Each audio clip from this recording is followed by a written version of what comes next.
Ketika Biden dilantik 20 Januari kemarin, waktu Amerika, dia mengangkat kepala Secret Service baru keturunan Chinese atau di Amerika disebut ABC, American Born Chinese, yang ternyata menambah kejelasan hubungan Joe Biden dengan Tiongkok. Lama hubungan akrab antara Joe Biden dengan Tiongkok tersebut manis terbina. Bahkan Tiongkok memberikan sebuah kota di Beijing khusus untuknya, For Biden City. Sesekali kita buka informasi dengan joke ya, namanya juga Sontoloyo, jangan serius-serius. Kusut itu alis muntar ya. Oke, jadi ada For Biden City. Forbidden City maksudnya. Kita lanjut. Seperti topik kemarin yang masih mengangkat kerangka kedaulatan digital. Penting ini mengangkat kedaulatan digital karena digital ini sebentar lagi akan mengontrol dunia, terutama tahun 2024 di mana digital politik yang bermain. Jadi yang menguasai digital di tahun 2024 dia menjadi penguasa. Dalam banyak video dan tulisan, kencang sekali Bosman ini meminta Kominfo dan pejabat sejenis untuk lebih peduli pada karya anak bangsa. Karena sejauh ini kebijakan-kebijakan dalam tahunan berjalan seakan tidak peduli dengan dunia media, dunia IT,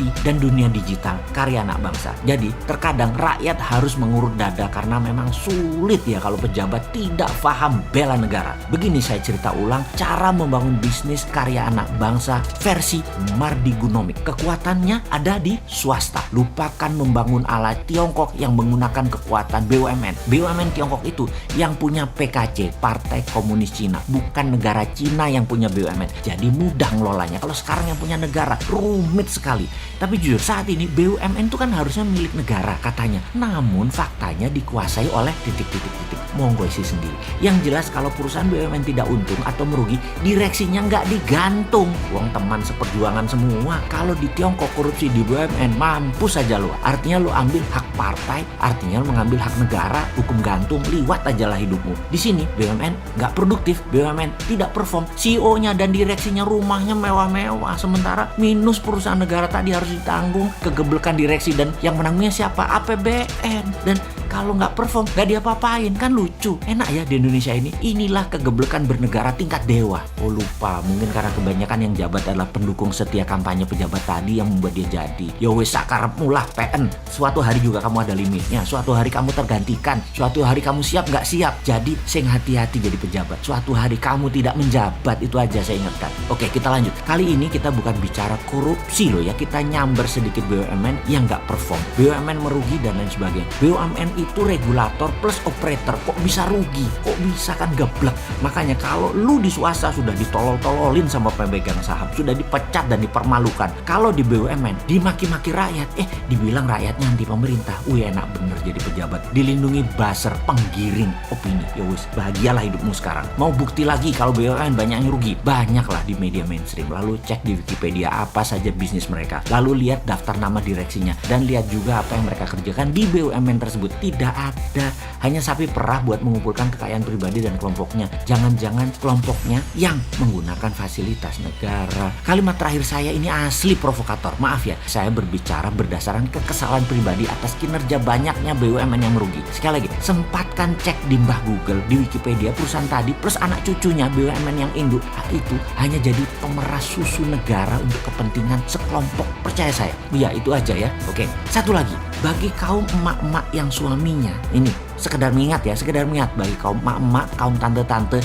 yang suaminya pejabat tinggi di BUMN, yang sering nginep-nginep kalau rapat jauh-jauh. Biasanya mereka ada main dengan supplier pemenang tender atau main sama pengusaha swasta pengemis proyek. Semoga suami Anda tertib iman, taat ibadah. Cuman ngingetin aja loh, di sana di tempat rapat tadi suami Anda banyak yang mulus-mulus, muda dan tersedia untuk para suami dari para supplier, dan masih untung kalau supplier yang nyediain. Kalau suami Anda yang minta, penjahat kelamin laki lu. Kembali ke BUMN merugi, pasti miris melihatnya. Bawaannya pengen jual lalu tutup BUMN-nya, hasil penjualan tadi kasih ke negara. Ngapain kasih ke direksi? Kadang malahan BUMN minta dana tarangan dari negara pada saat rugi. Kan ini gila bener, rugi negara yang tanggung. Geblek, asik geblek. Kembali ke Tiongkok. Apa yang dilakukan Tiongkok berikutnya adalah memfokuskan BUMN ke luar negeri, membangun swasta nasional untuk menggarap pasar lokal dan domestik, khususnya domestic consumption. Kita jelaskan ya, BUMN di dalam dalam negeri Tiongkok untuk proyek negara seperti infrastruktur statis, jembatan, jalan raya, dam, waduk, pengairan, power plant, jaringan distribusi listrik, infrastruktur dinamis, kereta api, bus, pabrik mineral, manufaktur, industri pertahanan, alat perang, dan lain sebagainya, yang kalau swasta bangun, lama balik modalnya, bahkan dalam jangka panjang swasta belum tentu untung. Lalu BUMN Tiongkok adalah tool alat ekonomi soft power menaklukkan negara lain dengan operasi di luar negeri. BUMN dari Tiongkok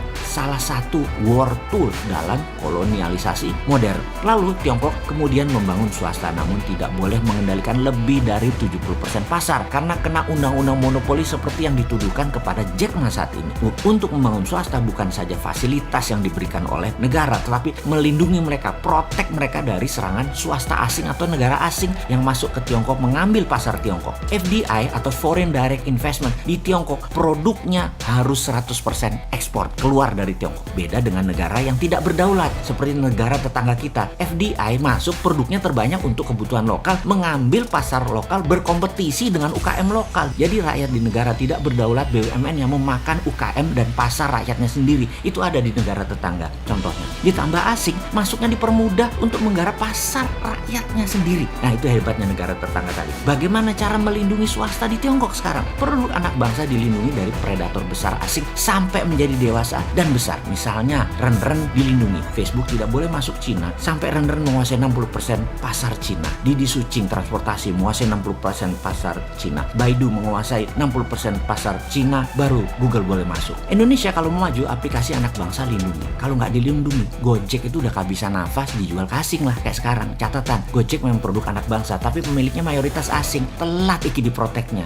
Kembali lagi, Traveloka, coba dulu Traveloka diprotek. Jadi Booking.com, Agoda masuk nggak bisa. Pasti Traveloka jadi raja dan milik lokal, tidak perlu uang asing untuk bertahan. Sekarang udah telat lagi, udah dibeli asing. Padahal beberapa tahun yang lalu sudah diingatkan kencang dan langsung. Tapi kalau pejabatnya orang nyandak, nggak paham apa itu proteksi. Sekarang perang dagang Tiongkok Amerika sedang berkurang sedikit karena masing-masing sedang sibuk perang melawan COVID, lawan globalis. Indonesia saat ini harusnya ambil kesempatan. Anak bangsa buat fintechnya sendiri, buat Google-nya sendiri, buat WeChat-nya sendiri. Pastikan semua ini diprotek negara. Itu aja intinya. Pertanyaannya, berani nggak 1 tahun ke depan anak-anak buat itu bisa cepet sampai akhir tahun 2021. Indonesia bisa menyiapkan semua itu sehingga ketika perang Amerika Tiongkok versi 2 berlanjut di tahun 2022-2023, Indonesia tidak bergantung pada dua negara itu lagi. Bayangkan kalau Amerika nanti di bawah Biden, perangnya pakai intelligent operation demi Amerika kendalikan dunia lalu mematikan sosmed, internet, satelit, strategi ini namanya battle space, penaklukan ruang udara. Apa yang terjadi? Indonesia tetap bisa dagang, tetap connect. Jadi walaupun itu terjadi penaklukan ruang udara, Indonesia tetap bisa connect. Kalau perang berlanjut,